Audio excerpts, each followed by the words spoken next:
잠깐만요. 목요일 날이 12일이네. 12일. 12일이요. 알겠습니다. 결정팀에 다시 연락드릴게요. 네, 감사합니다. 네. 아, 그쪽 가야지. 아니, 본인은 여기 나왔잖아. 13일 날. 앞에 요 묘 주인이 그 유명한 방랑신 김사감 묘입니다. 그래서 1807년생이니까 나이로 보면 한 214살 정도 됐기 때문에 목내로 인사는 하고 차렷 경례 시겠습니다. 차렷 경례 바로 이렇게 간단하게. 차렷 경례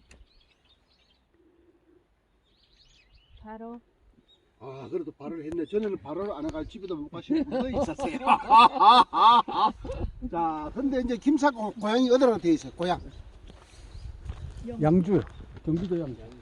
뭐 영을 이런 소리 하면 막 또 부하가 또 치밀라 그래.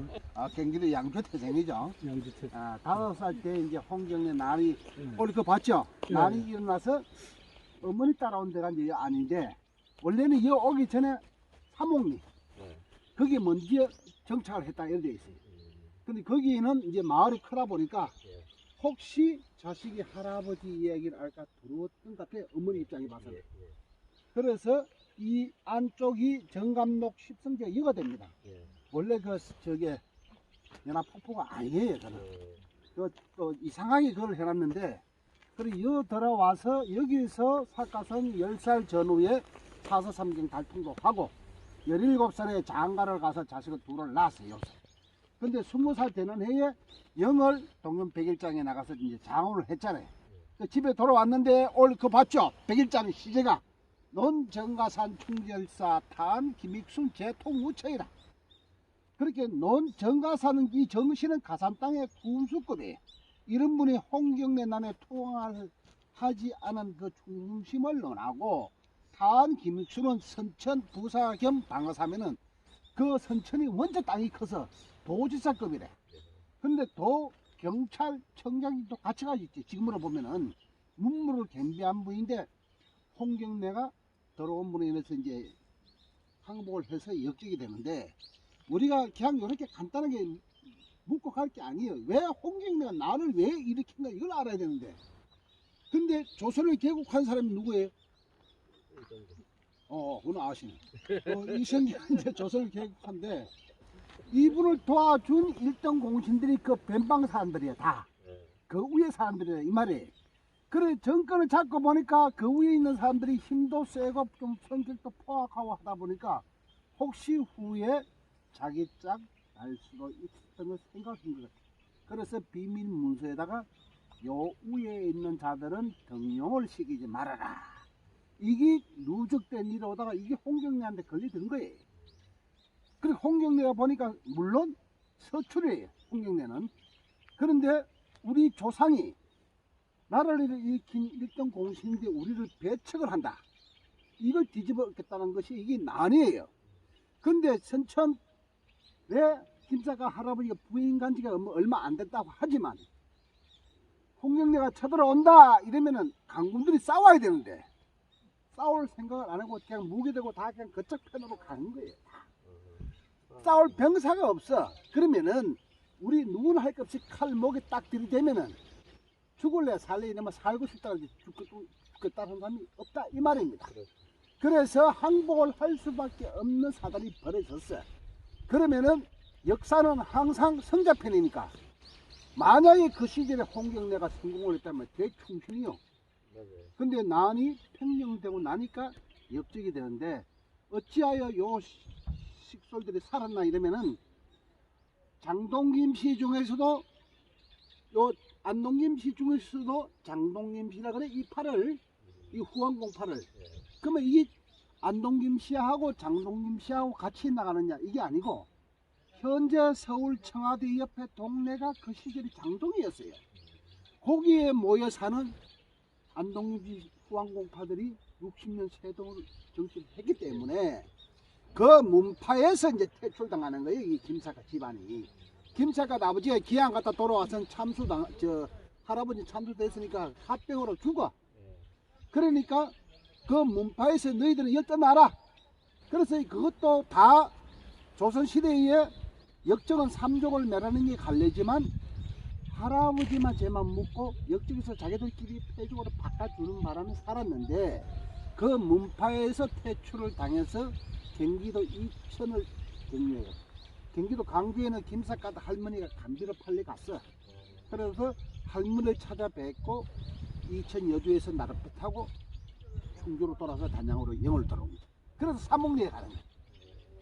근데 그 갔는데 이제 아까 얘기하듯이 혹시 자식이 할아버지 이야기를 알까 들어와서 모든 신분을 내려놓고 요 속에 딱 들어왔는데 형이 있잖아요. 근데 옛날에는 자식 중에서 공부 잘하는 하나만 위해서 전력 투자를 해주니까 형은 좀 머리가 못 따라갔단 말이지. 그렇게 둘째 아들 이균이가 알지? 김삿갓이 병영이가 공부를 해서 10살 전후에 사서삼경을 달통할 정도니까 머리가 좀 이상했단 말이야. 그래서 여기서 17살에 장가를 가서 자식을 낳았고 20살 되는 해에 영을 동현 백일장에 나가서 들어오면 어떤 사단이 벌어지냐면은 옛날에는 한양을 다 못 갔어요. 이 양반집 자식이 아니면은.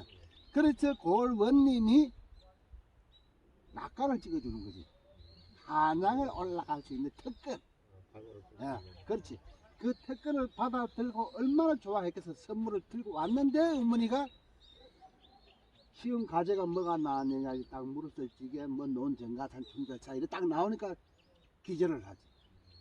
홍경는 난 생각도 하기 싫은데 왜 세월이 흐른 후에 하필이면은 손자가 할아버지를 탄핵하는 걸로 장언을 하고 왔으니까 그때서야 숨겨놓았던 족보책을 펼쳐놓고 집안 내력 얘기를 해줬다 뭐 이런 데 있어요 이제. 그래서 맨날 며칠 통곡을 행보로 돼 있는데 삿갓은 뱃살에 미련을 못 버려가지고 한양을 올라갑니다. 이름을 바꿔서 한양을 올라가서 양반집 자제분들하고 이 교류를 하다 보니까 그 시점에는 벌써 탄관 오리가 설치고 백이 없고 머니가 없으면 할 수가 없는 사단이 벌어지니까 23살경에 낙향을 해서 둘째 아들 이균이를 인기에 시기놓고 떠났는 것이 여기 마지막 인연이에요. 이거 집하고는. 그래서 요 이균이가 자기 아버지를 찾아가는 게 3번을 찾아가는 게 있어요. 그래서 처음에 찾아갔을 적에는 이제 20살 뭐 전후가 아니겠어요. 그래서 찾아가야 되니까. 그래서 떠날 적에 이게가 양백지간에 노루가 엎드린 이 형상이에요. 이게 이 노루목에서 온 이균입니다. 그러니까 이 김삿갓이 방랑 떠나기 전에는 벌써 자식이 잉태된 걸 알고 이름은 지난 것 같아요. 그러니까 그렇게 주막집에서 처음 만났을 적에 첫눈에 알아봤겠죠. 그래서 잠을 자고 내일 아침에 가자고 하고 잠지 않고 주랭강 친 것이 여기 첫 번째 이제 만남이. 그러다가 이제 방랑이 또 다른 일찍이 아들은 왔다가 다시 찾아가자 아버지를. 갔을 때 신미박 진사집에 내가 뭘 두고 왔다. 네가 좀 발이 빠르니까 네가 버떡 갔다 오너라. 신문을 시켜놓고 또 주랭당하려고. 세 번째 방랑의 지칠 무렵에는 따라오다가 수수밭을 딱 보니 잠시 내가 좀 배가 아프니까 내가 좀 더 갔다 갈 거만. 그래서 들어가서 수수밭에 밭을 걸쳐놓고 사라진 게 이것이 마지막인데 김삿갓 둘째 아들 이근이도 아버지 마음을 깨뚫었어요. 하면 아버지가 수수밭에 들어가면 나를 안 따라가는구나.